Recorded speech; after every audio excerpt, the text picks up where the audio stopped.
That's right, I bought a 2021 Yamaha WR250F. But before I get into riding it, we need to go back.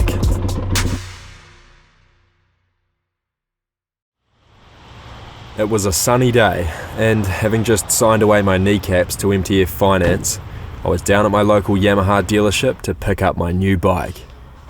This model's one I've been very interested in ever since I test rode the 2020 version at a demo day, about 6 months prior. First though, I of course had to have the sag set up for my weight, by Josh Coppins and Ben Townley. For those of you who don't know, Josh would have been a world motocross champion if it weren't for a brake failure, and Ben was a world motocross champion and an AMA Supercross champion. And here they both were, banging away on this WR so that I could ride it. It was absurd. But anyway, eventually I swung a leg, and immediately, this thing threw me for a loop.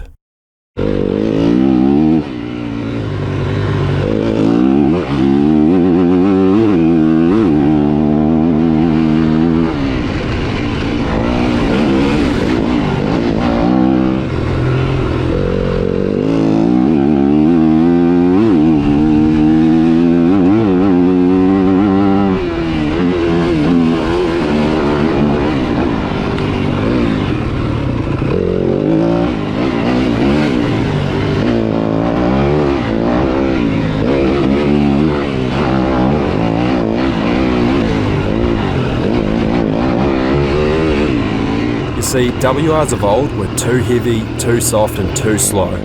Get up to about 75% speed and that was it, which never interested me very much. But this thing was light and nimble, beautifully suspended, and it pulled like a truck. I had to know more. So here I was, but this wasn't going at all how I'd expected. I was having an extreme case of one of those days where you feel like you never fully wake up. And it was really annoying me. This was supposed to be a special moment, and yet all I felt was anxious and self-conscious, like I wasn't in control of the situation. Just listen to my reaction after I'm driving away with my brand new bike. Right, let's get this bitch out of here. Are you excited? I'm hungry. Oh, come on, you've got to be more excited than that. You've been talking about it for months. No, I am excited. It's just weird because I had to go sort out all that finance beforehand, and it's feels like you're signing your life away. You feel like, oh my god, am I making a mistake? Yeah. And then so it's all a bit much. On top of that, it's like I said, I'm tired, and then where you're tired, you're buying a brand new bike, but it's making me real weird today and making me feel like it's out of my control. But it's not. I've planned this for a while now, and everything's sorted out and everything's fine. But that's kind of making it not as wholesome, and it wasn't a nice feeling. But soon enough, the bike was in my garage and there was work to do. I don't know how many of you have owned an enduro bike before, but this was my first one, and I didn't realise how involved the process of making it dirt-worthy was. I had to remove an airbox snorkel, fit a brake snake, swap out the side stand bolt, change the exhaust baffle, replace the tail light assembly with a smaller off-road one, remove all the indicators, take the chain enclosure off, fit a steel braided front brake line, and finally put the handguards it came with on, which I found with a bit of modification bolted right onto the back of the lever perches. And throughout this process, the strangest thing was happening. My frustration from earlier had dissipated in favour of pride. This was my WR, and having worked on it for a bit, I now felt like I understood and had a connection with it. I couldn't wait to get out and ride it now.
Unfortunately though, 3 laps were all my fragile filmmaker hands had in them. So we headed for the bush, where hopefully things would be a bit more relaxed.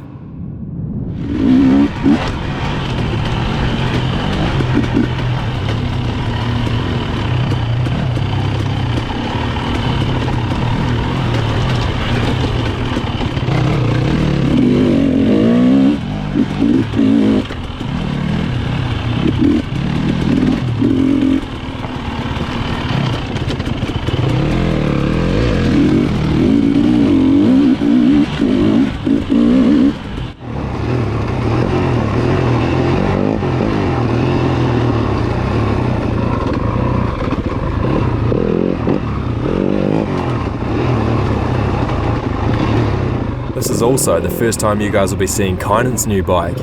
He bought a Husky TE250i a little while ago, and it's been awesome so far. Just out of interest, how many of you would want to see that thing go toe to toe with this? Comment down below. If there's enough interest, I'll do a comparison.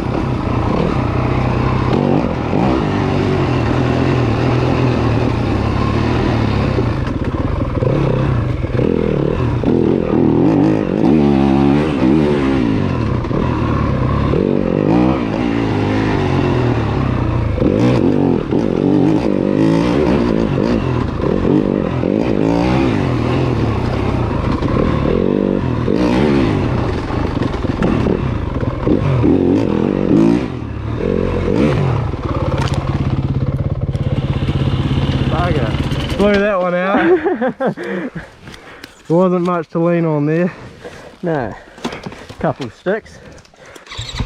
Oh!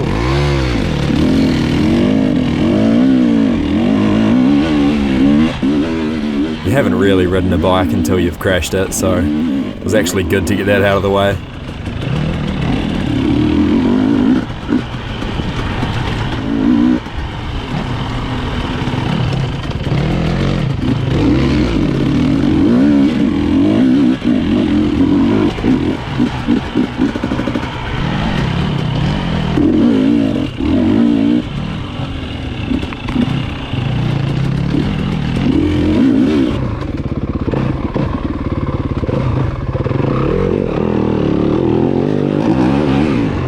With all the hidden tree roots around the place, this trail took a lot of focus to ride.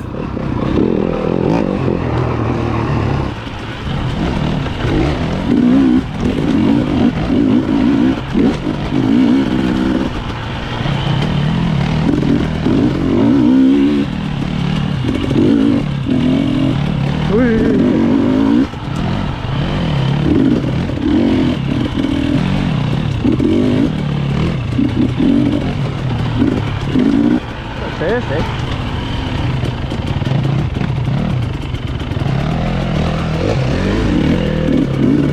Oh, better.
I was already feeling pretty comfortable on my new bike, so we went in search of something a bit harder.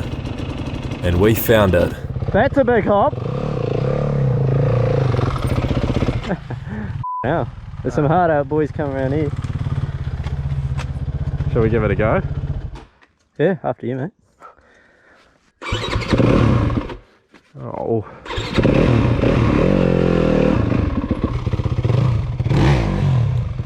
Oh! I pussied out. Yeah. Lucky you haven't got a big old pot there, mate. Thank you. Push, push, push. There we go. Well, that's a good place to have a Yamaha. Yeah. No pipe to hit there.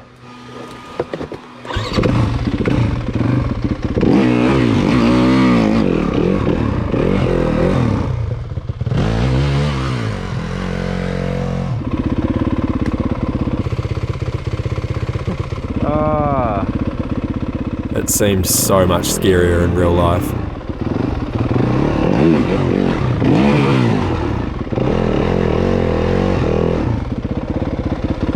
How good? That's how to overthink something, eh? Wasn't that bad?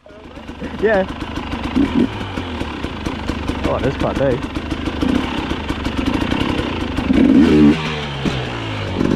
Straight on it. Oh!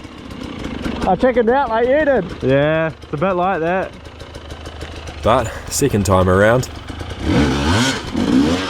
Yes, boy! Didn't even hit the bike on the ground. and basically all that happened after that was I got separated and then lost, and the only reason the other two found me was because I sat up on top of a hill with my new high-vis Moto Loco gear, and they spotted me from like 2 kilometers away. So that was cool, mark up for the high-vis gear. But the important thing was I now liked my WR, I gelled with it, all of that buyer's regret from earlier on was gone, and I basically couldn't wait to learn more about it. And of course, what I learn, you guys will learn too, so be sure to stick around for that. Not to mention, there is a certain bike build coming up of an old 2-stroke. So if you're not already subscribed, maybe now's the time to do so. Anyway, until then, thanks for watching guys, and I'll see you in the next one. Cheers.